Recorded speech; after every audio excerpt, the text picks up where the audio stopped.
Son équipe, il part 2 fois par jour en pleine mer, nourrir ses poissons. Combien de tonnes de poissons vous produisez ici? Dans ces 4 cages, on a 500 tonnes de poissons. Cela fait environ 2000 tonnes en tout. Dans les élevages industriels, la densité est 2 fois supérieure à celle du biologique. En discutant avec Peur, nous découvrons un autre problème. L'alimentation des saumons est composée de granulés fabriqués avec des huiles et des farines de poissons sauvages. Comme les poissons de la plupart des mers du globe sont contaminés par les PCB et les dioxines, la nourriture des poissons d'élevage, même en bio, contient ces produits toxiques.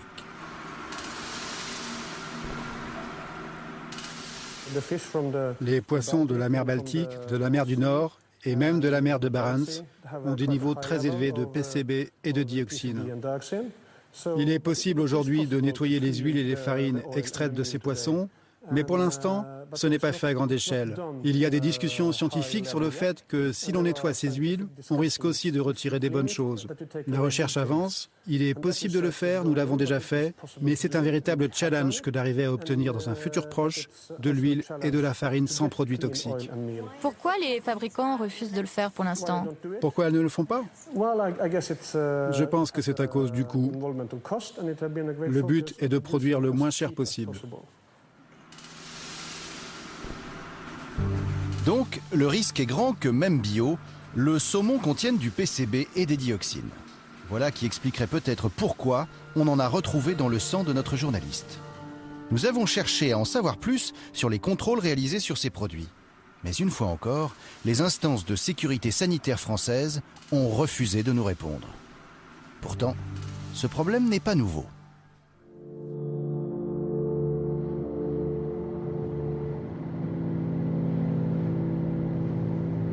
Les PCB retrouvés dans ces poissons sont le résultat de plus de 40 ans de pratiques industrielles. Durant cette période, 1 milliard de tonnes de PCB, ainsi que des métaux lourds et des dioxines ont été rejetés dans les rivières et les océans. Aujourd'hui encore, notre environnement reste largement contaminé. Le problème, c'est qu'on a contaminé tout l'ensemble de notre ressource de poissons sur la planète. Et ce qui est important, c'est que plus les poissons sont gros, le thon, par exemple, qui est encore beaucoup plus gros que le saumon, l'espadon, le requin, plus le poisson est gros et plus il accumule sur la durée de toute sa vie l'ensemble de ces contaminants. Si vous prenez du thon, vous ne pouvez pas trouver, à l'heure actuelle, à travers le monde, des thons qui sont en dessous de 1 mg, ce n'est pas des microgrammes, 1 mg de mercure par kilo de poids frais. Et très souvent, ça monte à 2, 3, 4 mg. Et ça passe à travers tous les contrôles. En Suède, le ministère de la Santé préconise pour les femmes qui sont enceintes ou qui vont le devenir de ne pas consommer plus d'1 fois par mois, c'est pas par semaine, 1 fois par mois, ces poissons prédateurs. Il faut qu'on fasse attention à ce qu'on dit sur ce point-là, parce que de toutes les études à ce jour montrent que les femmes qui consomment plus de poissons pendant leur grossesse ont des enfants qui sont dans l'ensemble meilleur poids de naissance, en meilleure santé, un meilleur système immunitaire, moins d'asthme, moins de diabète et des QI qui vont jusqu'à 7 points supplémentaires de QI à l'âge de 4 ou 5 ans, simplement parce qu'ils ont eu assez d'oméga 3 pendant la grossesse. Si on se mettait à arrêter complètement le poisson pendant la grossesse pour éviter le mercure et le PCB, qu'il faut éviter, c'est vrai, on tombe dans l'extrême inverse. C'est pour ça que les médecins qui pratiquent la nutrition comme nous ont tendance à recommander les petits poissons, les sardines, les anchois, les entiers, les maquereaux et le saumon de temps en temps. Le thon commence à être un poisson qu'on ne peut presque plus recommander. Il faut bien comprendre que ces dioxines, ces PCB, etc., sont ce qu'on appelle lipophiles, c'est-à-dire s'accumulent dans les graisses. Et elles restent. Ça ne s'élimine pas comme ça. Donc ça reste. Pour ne rien dire du fait que ce n'est pas un produit que nous allons accumuler. Nous ne sommes pas exposés à un seul produit à la fois tout au long de notre vie. Nous sommes exposés à des dizaines, des centaines de produits, dont beaucoup restent effectivement, surtout dans nos tissus adipeux.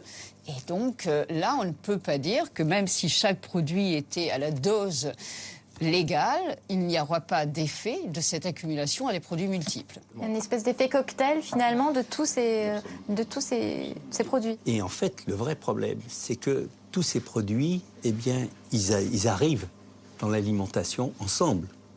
L'organisme ne trie rien.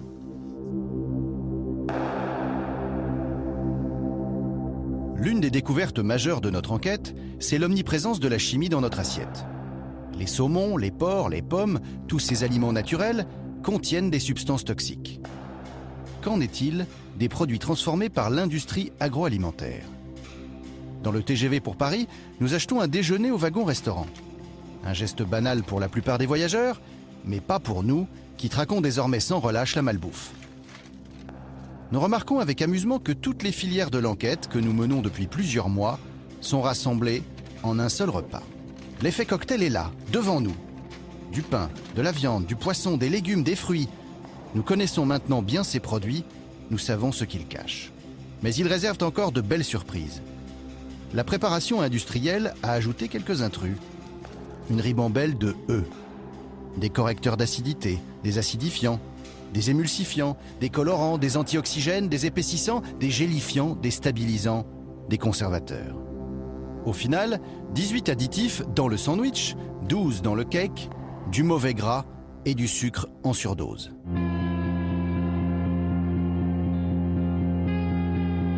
On pourrait presque regretter d'avoir appris à lire une étiquette. Si tout plat préparé et dessert industriel pris au hasard contient autant de produits chimiques, comment faire ses courses l'esprit tranquille? Et le goûter des enfants. Brioche, petit pain, gâteau, pâte à tartiner consommés en quantité vertigineuse. Autant de gâteries grasses et sucrées que nous proposons quotidiennement à nos bambins.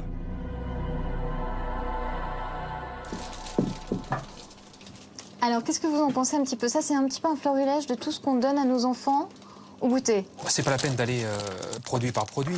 Il y a plus de 90% des produits actuellement proposés aux consommateurs en France qui sont déséquilibrés sur le plan nutritionnel. Hein. Plus de 90%. Donc autrement dit, ça veut dire que tous les produits qu'il y a ici sur cette table sont déséquilibrés sur un plan nutritionnel. Et c'est l'offre globale et le fait qu'il n'y ait pas d'alternative qui soit donnée de toute façon aux consommateurs actuellement hein, pour se nourrir convenablement. C'est pratiquement impossible, on va dire. Donc, et qu'est-ce qu'on prend à goûter alors pour les enfants? Du pain avec un peu de chocolat noir. Et des fruits. Et une pomme ou une banane ou une poire. Et Nutella? Et Nutella, on prend ou on prend pas? C'est très très très chargé en sucre. Donc on prend pas? Pas mon choix. très énergétique. David Savant-Schreiber, on mange plus de sucre aujourd'hui qu'on en mangeait il y a quelques années? Ça, c'est extraordinaire. On a des données précises là-dessus. Au 19e siècle, on consommait 5 kilos de sucre raffiné par personne et par an. 5 kilos. À la fin du XXe siècle, en 2000, en France, on était à 37,5 kilos de sucre raffiné par personne et par an. On se demande même par où passent ces 37,5 kilos. Si vous êtes 4 dans la maison, ça fait 140 kilos de sucre blanc qui passe. Donc tous ces produits-là, ça participe aux 37 kilos qu'on mange Évidemment. Le pire, ce sont les boissons sucrées. C'est-à-dire que si vous mettez 3 sucres dans votre café ou dans une tasse de thé, vous dites j'exagère un peu. Dans une canette de Coca-Cola, il y en a 12 morceaux de sucre. Je crois qu'il faut laisser tomber tout ça. Vous auriez pu rajouter aussi ici les céréales petit déjeuner, hein, tout ça, c'est pas bon à la santé. Alors, en prendre de temps en temps, oui, mais en prendre tous les jours, par exemple, en sortant de l'école, ou truc comme ça, ce n'est pas bon du tout. Qu'est-ce qu'on risque alors à en prendre tous les jours? Ce qu'on risque, c'est de développer à 30 ans, 40 ans, 50 ans, une hypercholestérolémie, hein, un diabète, une obésité, un surpoids, après une maladie cardiovasculaire qui va avec, infarctus, AVC, certains types de cancers. Et puis voilà, donc une santé qui va se dégrader très rapidement et qui va être dramatique à être vécue. Hein. Conséquence directe de cette nourriture industrielle, l'obésité. Il y aurait 6,5 millions d'adultes obèses en France, 2 fois plus qu'il y a 12 ans. Plus grave encore, l'obésité infantile sévère s'est accrue de 300% en 15 ans. Or, cette maladie a des conséquences graves sur notre santé. Le professeur Marmuse est spécialiste de la chirurgie digestive à l'hôpital Bichat à Paris. Toutes les pathologies qui peuvent survenir, les principales, on peut les classer schématiquement en 2 groupes. Il y a celles qui vont mettre votre vie en danger. Alors c'est toutes les pathologies cardiovasculaires, hein, c'est l'athérosclérose, l'insuffisance cardiaque, le risque d'infarctus, le risque d'accidents vasculaires cérébraux. C'est le diabète, qui est quand même extrêmement fréquemment associé à l'obésité, dont on sait que c'est le plus grand pourvoyeur d'obésité et d'insuffisance rénale terminale. Et bon, voilà, c'est essentiellement les maladies métaboliques et les maladies cardiovasculaires. Et puis vous avez toutes les pathologies qui ne vont pas mettre votre vie en danger, mais qui vont vous pourrir la vie. C'est-à-dire toutes les pathologies articulaires, vous n'allez plus pouvoir marcher, avec des problèmes dans les genoux, il va falloir vous mettre des prothèses. D'après certaines études, l'obésité diminuerait l'espérance de vie de 10 ans. Je suis encore jeune, bien sûr. J'ai encore jamais eu de problème de genoux, mais j'entends les gens qui disaient mal aux genoux. J'avais du mal à monter les marches quand même. Et puis au niveau du cœur, mon père est décédé d'une crise cardiaque à 47 ans. Donc c'est là qu'on a décidé de me prendre en main. Je commence à avoir des problèmes de santé au niveau des articulations des chevilles, du genou. Du coup, je me fais suivre pour perdre du poids, quoi. Parce que j'ai quand même presque 80 kilos à perdre. Et à 30 ans, c'est un peu dommage, quoi. Monter des escaliers et être essoufflé à la longue, c'est énervant. Et ensuite, reprendre son souffle, le cœur qui s'emballe pendant au moins 10 minutes. Donc là, j'ai 30 ans, bientôt 30. C'est que le début, donc si je continue dans ce rythme-là, qu'est-ce que je vais être à 50 ans ? Sommes-nous tous égaux face à l'obésité ? Bien s'alimenter coûte souvent plus cher et les plus démunis se tournent vers des aliments riches en calories, mais pauvres en nutriments. Du sucre, des graisses et de l'énergie à bas prix. Nous rencontrons Serge Erkberg, directeur de l'unité de surveillance et d'épidémiologie nutritionnelle de l'INSERM. Il préside également le programme national Nutrition Santé qui a pour objectif d'améliorer la santé des Français en leur donnant des conseils pour manger sainement. Est-ce qu'il y a une fracture alimentaire aujourd'hui en France ? C'est indéniable. On voit aujourd'hui une fracture alimentaire, une fracture nutritionnelle avec des populations plus favorisées qui aujourd'hui améliorent la qualité de leur alimentation, qui améliorent leur activité physique et qui améliorent leur état nutritionnel, alors que dans les populations défavorisées, les problématiques restent extrêmement importantes et l'écart se creuse. Et si vous regardez par exemple la problématique de l'obésité de l'enfant, on a beaucoup d'études maintenant en France qui montrent que chez les enfants des classes sociales les plus favorisées, comme chez leurs parents, on voit se stabiliser ce qui était l'épidémie d'obésité. Aujourd'hui, elle se stabilise, voire même elle diminue dans les populations les plus favorisées, alors qu'elle augmente encore de façon considérable si vous faites les mêmes études dans des zones d'éducation prioritaire, dans des collèges, dans des écoles de zones plus défavorisées. On a 2 fois plus chez l'adulte et parfois 3 fois plus chez l'enfant d'obèse ou de surpoids dans les populations défavorisées.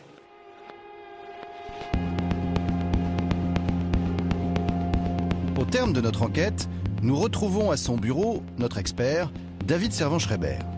David travaille à mi-temps aux États-Unis. Pour nous aider à visualiser les ravages de l'obésité, il nous présente un document rapporté d'Amérique du Nord. Il n'y a absolument aucun doute qu'aujourd'hui, nous sommes face à une épidémie d'obésité, comme nous avons aussi d'ailleurs une épidémie de cancer. Et d'ailleurs, l'obésité est un des principaux facteurs de risque du cancer. Je peux vous montrer une carte impressionnante de l'évolution de l'obésité aux États-Unis. Je vais vous montrer qu'au début des années 80, ce qui est incroyable, c'est qu'aux États-Unis, les gens étaient normaux. J'ai vu des gens qui avaient une morphologie normale. Vous voyez ici la carte de l'obésité. On ne parle pas juste de surpoids, on parle d'obésité, c'est-à-dire des gens qui sont d'obésité morbide, qui ont du mal à marcher, qui ont des troubles médicaux liés à leur surpoids imposant. On voit ici la carte américaine de tous les États des États-Unis. Au fur et à mesure des années, vous allez voir les années défiler et vous allez voir des couleurs apparaître comme le orange, avec 25% des gens qui ont une obésité morbide, jusqu'au rouge où on est à plus de 30% des gens, plus d'une personne sur 3 en obésité morbide. Des choses qui sont inconcevables. Et sur une période de temps extrêmement courte. Voilà à quoi ça ressemble. 85, 87, 89. 91, 93, 95, 97, 2000, on est à 20% d'obésité. 2001, les premiers États avec 25%. 2002, 2003, 2004, 2005, premiers États avec 30% d'obésité. 2006 et 2007. Donc sur une période de 22 ans, vous voyez simplement une explosion du phénomène d'obésité aux États-Unis. Où en sommes-nous en France ? Nous sommes au début de cette courbe. Il nous appartient de faire en sorte d'éviter de tomber dans cette épidémie. Et je vous rappelle que l'obésité, c'est un des principaux facteurs de risque pour le cancer. Donc ce que vous venez de voir là, avec 10 ans d'écart, parce qu'il faut au moins entre 10, 20, peut-être 30 ans entre l'obésité, développement de l'obésité et le développement du cancer, c'est potentiellement la carte du cancer dans 30 ans. David Servan-Schreiber n'est plus le seul à lier l'augmentation du nombre de cancers avec l'environnement et l'alimentation industrielle. Les statistiques et les recherches récentes lui donnent raison. En 25 ans, le nombre de nouveaux cancers a doublé.